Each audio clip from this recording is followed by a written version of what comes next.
Nasanay kasi ako na yung atensyon noon nung wala pa si Kidlat, nasanay ako na yung atensyon ni Daddy Kong ay nakatuon sa akin. Sino ba 'to? Sino ba 'to? Kilala niyo ba 'to? Naku napanood ko akong TV tao mo dad. Tas nagselos ka sa anak. Sino ba 'to?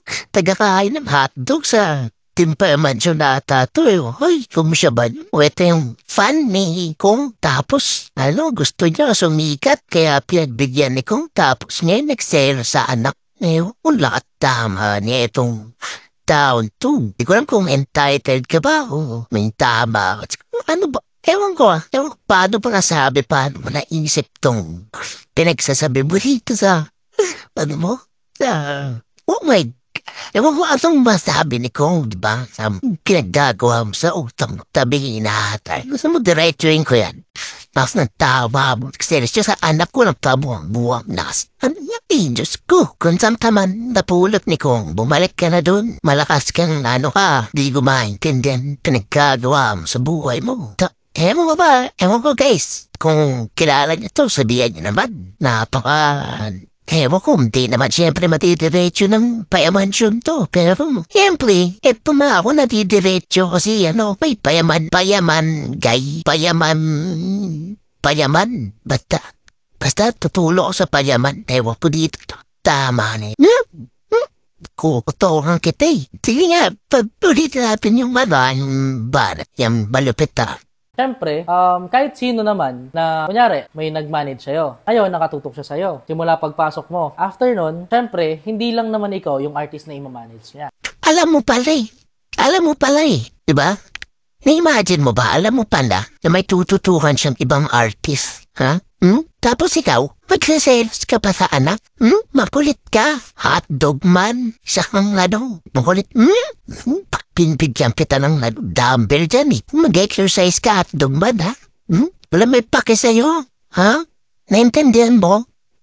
Tingnan mo ay mga picture na nandito. Nakita mo, wala ka dun, miski isa. Kasi hindi ka pinupurin na anak ni Kong.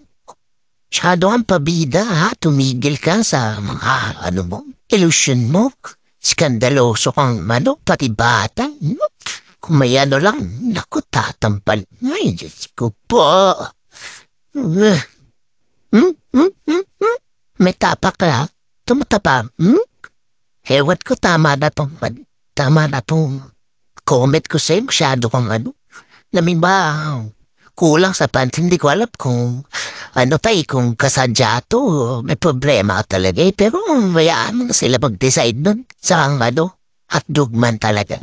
Hotdog man? Sabihin nyo nang mababaw ako, pero siloso po talaga akong tao. Alam kong wala akong karapatan magselos doon dahil alak ni Daddy Kong si Kidlat. Sabihin ng mababaw ka, G ka ba? Kung mas mababaw pa sa mababaw? Di ko alam ano na yun. Siguro ikaw yun. Di mo nga ulit yung pangalan ito. Siguro dapat yung pangalan mo. Ikaw yung mas mababaw sa mas mababaw na mas mababaw. Ngayon, naging mas mababaw ako kasi pinapapulang kitang ka. Niinis mo ko eh. Alam mo palang wala kang katapatan eh. Sana dinayabi mo. Sana minayday mo na lang. Di yung sasabihin mo pa dyan. Tapos, proud ka pa. Hindi. Ewan mo. Pili ko tama na siguro to. Nanggigigil ako. Baka magwala dito yung laptop ko.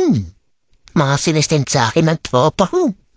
Tama. Ewan ko ba't nila sinend to. Alam nila pa lang ako eh. Kaya na, sige. Ang tropa ko dyan. Sa BGC. Tohan ko ay pinagsisend nyo sa akin.